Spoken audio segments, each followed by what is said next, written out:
Happy holidays and welcome to the Peabody South's Grand Hotel. Southern novelist David Cone once wrote that the Mississippi Delta begins here in the lobby of the Peabody Hotel, and that phrase is as true today as it's ever been. The Peabody's history began back in 1869. We picked up a luxury here at Maine and Monroe.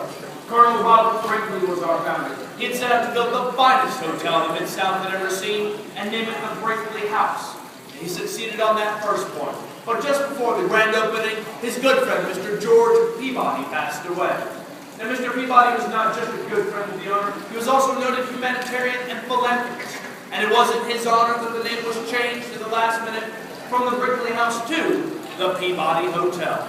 And the Peabody has always stood as a symbol of Southern hospitality and elegance. And it was so at Maine and Monroe until 1923. It had been decided that we needed to expand and relocate to here, 149 Union Avenue. And so after 2 years and about $5 million in construction, on September 1st, 1925, the Peabody reopened its doors to the beautiful hotel we stand in today.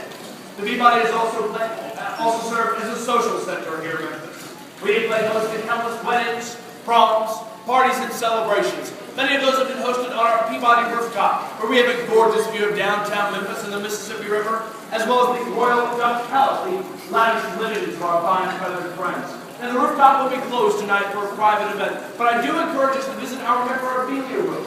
It's up here on the mezzanine just above the gift shop. In there we have artifacts and stories unique to the Peabody's history.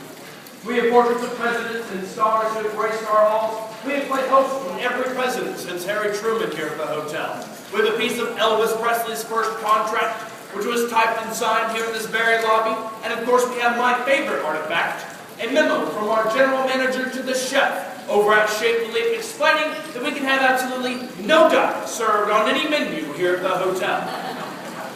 And ladies and gentlemen, we're of course here to see the march of the Peabody Ducks. But if we haven't done so before, it may surprise us to learn that our whole tradition here got started with a bit of a practical joke. In 1933, our general manager, Mr. Frank Scott, and his friend Chip were out hunting in Arkansas.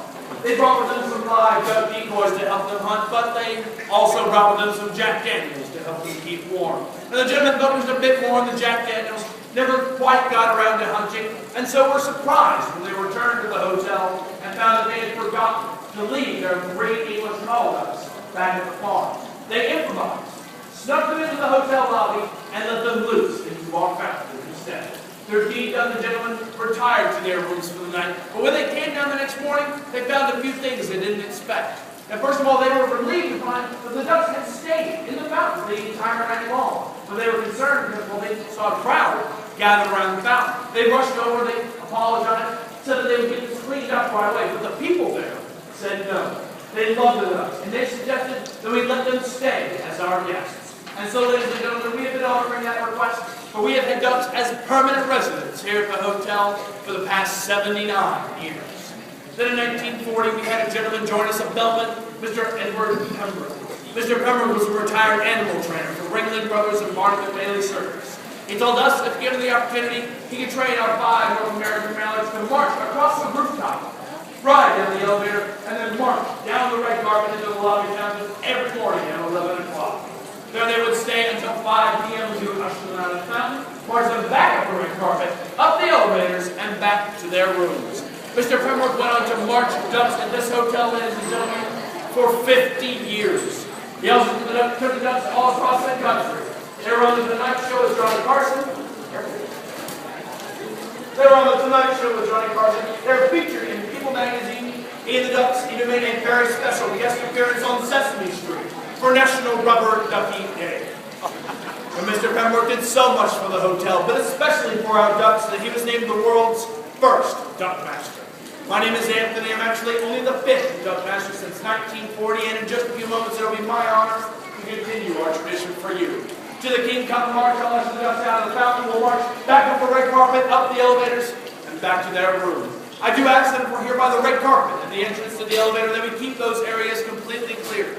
And please resist the urge to reach out and pet the ducks. They are wild animals visiting with us after all. Please do our best to remain seated here in the lobby, but finally, and most importantly, please, take as many flash photos as you like.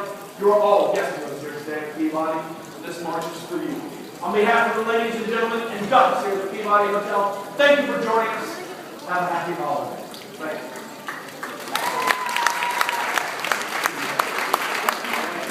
you. Ladies and gentlemen, good evening, and your attention, please. Welcome to the historic Peabody Hotel. At the center of the grand lobby, the point where the Mississippi Delta has been set to begin, stands the classic Peabody fountain, carved from one piece of Italian travertine marble. Although famous in its own right, the fountain is better known the world over because of its residents. If I may direct your attention to the fountain now, you will witness a tradition begun in the 1930s at the South's Grand Hotel, an experience uniquely yours as a guest of the Peabody. Preparing to return to their penthouse on the plantation roof for the night. Ladies and gentlemen, the march of the world-famous Peabody Ducks.